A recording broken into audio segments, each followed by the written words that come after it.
पर्युपासते येषाप्यक्षरमव्यक्तम् तेषाङ्के योगवित्तमा। श्रीभगवानुवाच मय्यावेशमनो ये मां नित्ययुक्ता उपासते श्रद्धया परयोपेतः ते मे युक्तया। एतक्षरमनिर्देश्यम् अव्यक्तं पर्युपासते सर्वत्र गमचिन्त्यं च कूटस्थमचलं ध्रुवम् संनियम्येन्द्रियग्रामम् सर्वत्र समबुद्धयः प्राप्नुवन्ति मामेव सर्वभूतानि रताः। येषोऽधिकतरस्तेषाम् अव्यक्ताप्रज्ञचेतसाम् अव्यक्तानि दुःखम् देहात्मिनवाप्यते।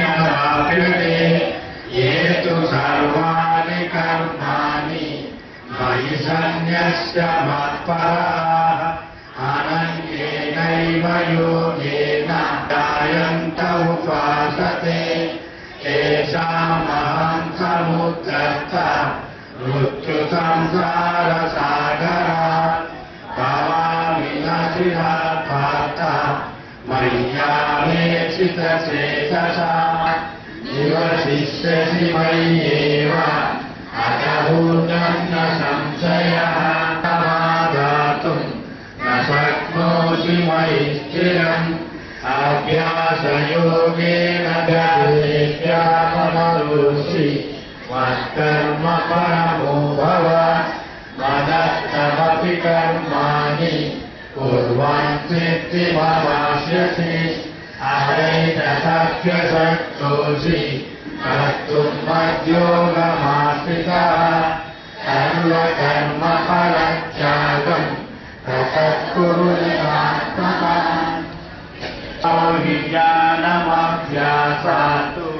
ज्ञानाशानं विशिष्यते। ज्ञानात् कर्मफलत्यागः त्यागशान्तिरनन्तरम् अभ्येषः सर्वभूतानां मैत्रकरुण एव च निर्ममो यो मद्भक्तः स मे प्रियः। समयोध्यैः मुक्तो यस्य च मे प्रियः अनपेक्षासु सिद्धक्षः उदासी। ये चाप्यक्षरमव्यक्तं तेषां के योगवित्तमा। श्रीभगवानुवाच मय्यावेश्य मनो ये मां नित्ययुक्ता उपासते श्रद्धया परयोपेताः युक्ततमा मताः। एत्वाक्षरमनिर्देश्यम् अव्यक्तं पर्युपासते सर्वत्र गमचिन्त्यं च कूटस्थमचलं ध्रुवम् संनियम्येन्द्रियग्रामम् सर्वत्र समबुद्धयः अव्यक्ता हि गतिर्दुःखम् देहवर्भिरवाप्यते। ये तु सर्वाणि कर्माणि मयि सन्न्यस्य मत्पराः अनन्येनैव योगेन मां ध्यायन्त उपासते। श्रीभगवान् उवाच मय्यावेश्य मनो ये मां नित्ययुक्ता उपासते श्रद्धया पर्योपेताः ते मे युक्ततमा मतः।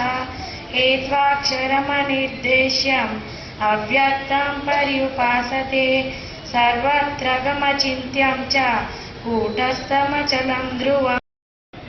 एवं सततयुक्ता ये भक्ताः त्वां पर्युपासते ये चाप्यक्षरमव्यक्तं तेषां के योगवित्तमा।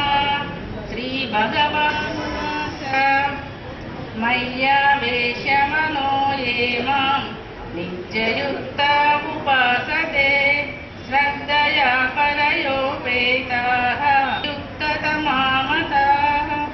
एत्वक्षरमनिर्देश्यम् अव्यक्तं पर्युपासते उपासते सर्वत्र गमचिन्त्यं च कूटस्थमचलं ध्रुवम् संनियम्येन्द्रियग्रामं सर्वत्र समबुद्धयः ते प्राप्नुवन्ति मामेव सर्वभूतहिते रताः सततयुक्ताये भक्तास्त्वां पर्युपासते ये चाप्यक्षरमव्यक्तं तेषां के